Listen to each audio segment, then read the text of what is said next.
নমস্কাৰ আপোনালোকক সকলোকে শিখাজ ব্লগ এণ্ড কিচেনলৈ স্বাগতম জনাইছোঁ। আজি ইউটিউবৰ মোৰ প্ৰথম ভিডিঅ' গতিকে যদি কথা কওঁতে মোৰ কিবা ভুল হয় তেন্তে ক্ষমা কৰি দিব। আৰু আজি মই আপোনালোকৰ আগত আগবঢ়াইছোঁ এটা খুবেই সুন্দৰ ৰেচিপি চিকেন কৰ্মাৰ। আৰু এই ভিডিঅ'টো যদি আপোনালোকে চাই ভাল পায় তেন্তে লাইক কৰিব, কমেণ্ট কৰি জনাব যে ৰেচিপিটো কেনেকুৱা পালে, আৰু লগতে মোৰ এই চেনেলটো ছাবস্ক্ৰাইব কৰিবলৈ নাপাহৰিব। গতিকে পলম নকৰি বলকচোন আজিৰ ভিডিঅ'টো আৰম্ভ কৰোঁ। এয়া চিকেন কৰ্মা বনাবলৈ মই লৈছোঁ আধা কিলো মাংস। এনেদৰে ডাঙৰ ডাঙৰ পিচ কৰি কাটি লৈছোঁ। মাংসখিনি মেৰিনেটৰ কাৰণে মই এতিয়া যোগ কৰিম আদা আৰু নহৰুৰ পেষ্ট 2 চামুচ, দৈ লৈছোঁ 2 চামুচ,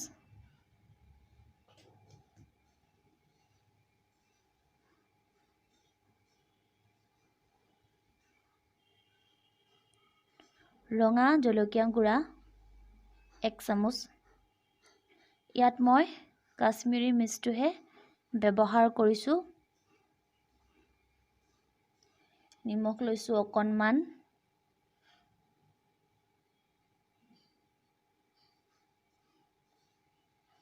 হালধিৰ গুড়া আধা চামুচ।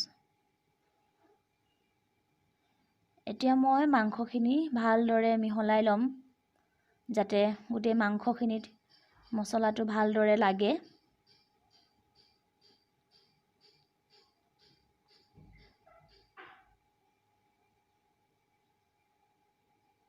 এনেদৰে মই ভালদৰে মাংসখিনি মিহলাই লৈছোঁ।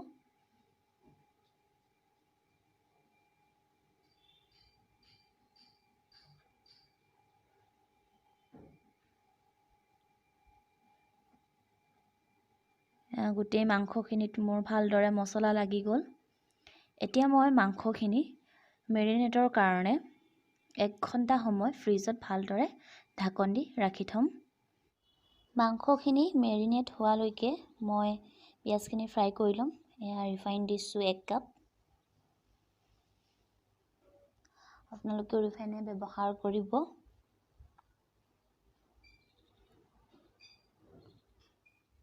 ইয়াত মই 3টা পিঁয়াজ পাতল পাতলকৈ কাটি লৈছোঁ।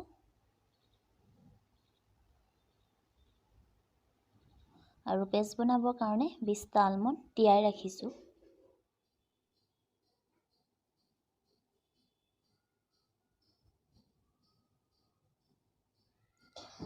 এনেদৰে ভালদৰে লৰাই থাকিম। কম ফ্লেমত পিঁয়াজখিনি ফ্ৰাই কৰি থাকিব লাগিব, ব্ৰাউন কালাৰ নোহোৱালৈকে।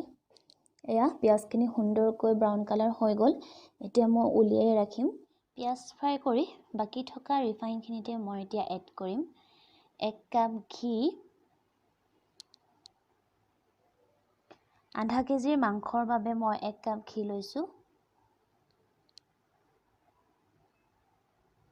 এতিয়া মই ইয়াত দিম তেজপাত 2 খিলা, ডালচেনি 3টা, ইলাইচি 3টা আৰু লং 4টা। এতিয়া মেৰিনেট কৰি ৰখা মাংসখিনি তেলত দি দিম।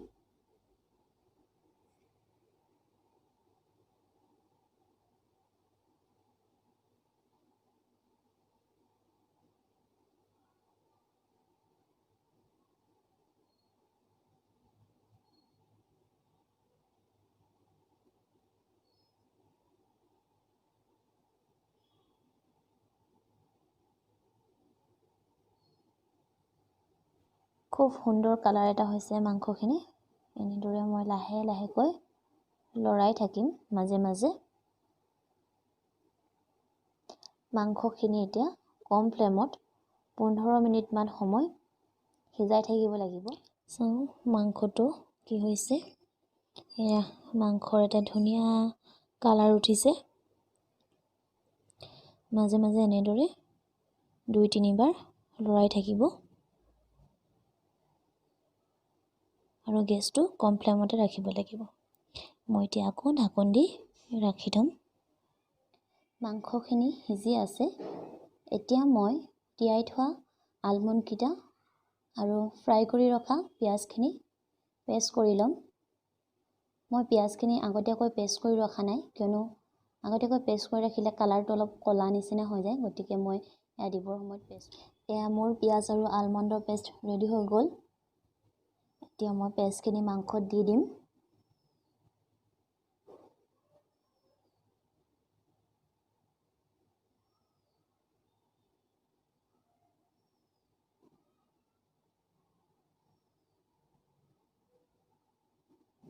ধনিয়া গুড়া দিছোঁ 2 চামুচ,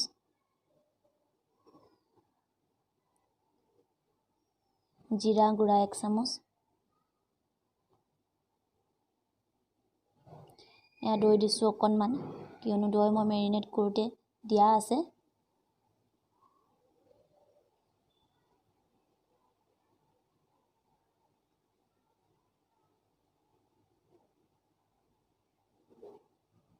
নিমখ দিছোঁ অকণমান সোৱাদ অনুযায়ী, কিয়নো মেৰিনেট কৰোঁতেও নিমখ দিয়া আছে, গতিকে বেছি দিলে খাবলৈ বেয়া হ'ব। এতিয়া মই মাংসখিনি ভালদৰে মিহলাই কম ফ্লেমত আকৌ সিজাই থাকিব লাগিব। এতিয়া মই ইয়াতে এড কৰি দিম পানী 1 কাপ। এতিয়া মাংসখিনি এনেদৰে কম ফ্লেমত আকৌ সিজিবলৈ ৰাখি থ'ম।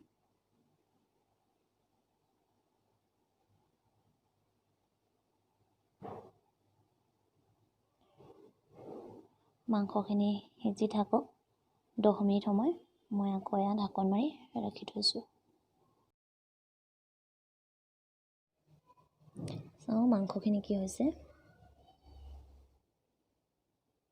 মাংস সিজিছেগৈ আৰু মোৰ মাজে মাজে এনেদৰে লৰাই থাকিব 2-3 বাৰ।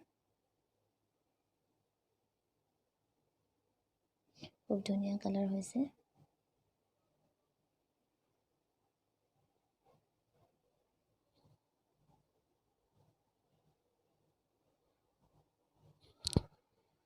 মাংসটো মই এতিয়া আকৌ ঢাকন দি ৰাখি থ'ম। এয়া চিকেন কৰ্মা হৈ গ'ল মোৰ। এতিয়া মই এয়া চিকেন কৰ্মা ৰেডি হৈ গ'ল। গতিকে আজিৰ এই চিকেন কৰ্মাৰ ৰেচিপিটো চাই কেনে লাগিলে জনাবলৈ নাপাহৰিব। ধন্যবাদ।